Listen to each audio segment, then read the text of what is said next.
औज़ुबिल्लाहि मिनश्शैतानिर्रजीम बिस्मिल्लाहिर्रहमानिर्रहीम। आज हम बात करेंगे इम्यून सिस्टम के हवाले से कि विटामिन सी जो है इम्यून सिस्टम को कैसे फ़ायदा देता है या उस पर कैसे काम करता है। मैंने आपको पिछली वीडियो में ये बताया था कि विटामिन डी, विटामिन सी और जिंक ये ख़ास तौर पे ये ऐसे अज्जा हैं जो खुराक में मौजूद होते हैं और हमारे इम्यून सिस्टम को बूस्ट करने का काम करते हैं या हमारी जो मदाफ़ती निज़ाम है उसको ताकत देते हैं ताकि वो जरासीमों के ख़िलाफ़ लड़ सकें और हमें मुख्तलिफ़ बीमारियों से बचा सकें। विटामिन सी ऐसा विटामिन है जो खुराक पे हमें बहुत ज़्यादा चीज़ों में मैसर होता है और बहुत आसानी के साथ हमें अवेलेबल है।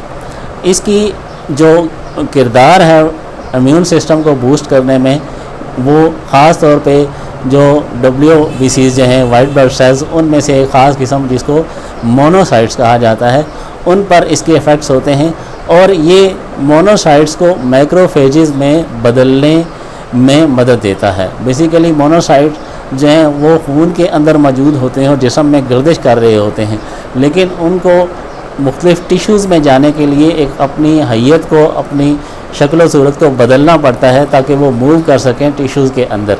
तो उसको मैक्रोफेजेस में चेंज करने के लिए हमें विटामिन सी की ज़रूरत होती है और वही मोनोसाइट्स जो हैं वो फिर तब्दील होकर मैक्रोफेजेस की शक्ल में आ जाते हैं और वो फिर मुख्तलिफ़ टिश्यूज़ में मूव कर जाते हैं या चले जाते हैं और वहाँ पे हमारे जिस्म को मुख्तलिफ़ बीमारियों से बचाते हैं। अब विटामिन सी जिन चीज़ों में मौजूद है और जो हमारी खुराक का हिस्सा है, उनमें सबसे ज़्यादा मशहूर जो चीज़ है वो सिट्रस फ्रूट हैं। जितने भी सिट्रस फ्रूट हैं उनमें विटामिन सी मौजूद होता है। उसमें चाहे वो कीनू है, लीमू है, माल्टा है, इवन ग्रेप फ्रूट जो कि जायके में खट्टा इतना नहीं होता लेकिन इसके बावजूद में विटामिन सी की खासी मिकदार मौजूद होती है। इसके अलावा बेल पेपर या जिसे हम शिमला मिर्च कहते हैं, वो पकी हुई यानी सुर्ख हालत में जब होती है तो उसमें विटामिन सी जो है वो खासी मिकदार में हमें मुयसर आता है। इसके अलावा ब्रोकली, ठीक है, जो गोभी की एक किस्म है, उसमें विटामिन सी हमें मिलता है। इसके अलावा जो जिंजर है या अदरक है, उसमें विटामिन सी की खासी मिकदार मौजूद होती है। हल्दी के अंदर विटामिन सी की खासी मिकदार मौजूद होती है।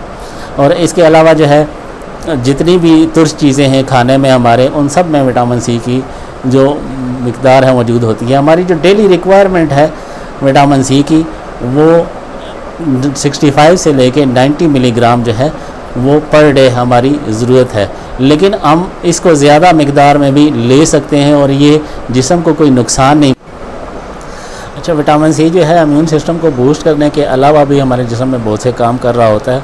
उसमें ख़ास तौर पे फ़ीमेल के लिए विटामिन सी जो है बहुत ज़्यादा ज़रूरी है और इससे उसका जो रिप्रोडक्टिव सिस्टम है फ़ीमेल का, वो उसका जो काम है वो बेहतर होता है। मेंस्ट्रुएशन के हवाले से भी इसका बहुत अच्छा किरदार है और हार्मोनल सिस्टम जो है उस पर भी ये काम करता है, जिसकी वजह से बालों को भी बेहतरी आती है। जल्द जो है उसकी हालत जो है वो भी बेहतर करता है। इसके अलावा विटामिन सी का एक बहुत बड़ा काम जो है वो बैक्टीरियल इन्फेक्शन के हवाले से भी है कि बैक्टीरियल इन्फेक्शन जितने भी हैं हमारे, उनमें विटामिन सी का ये किरदार है कि वो इन्फ्लेमेशन को एक ख़ास हद तक रोकने या उसको कम करने का काम करता है, जिसकी वजह से जितनी भी किस्म के बुखार हैं, जितने भी इन्फेक्शंस हैं जिनमें बुखार होता है और जिनमें इन्फ्लेमेशन होती है, उन सब में विटामिन सी का इस्तेमाल जो है वो किया जा सकता है।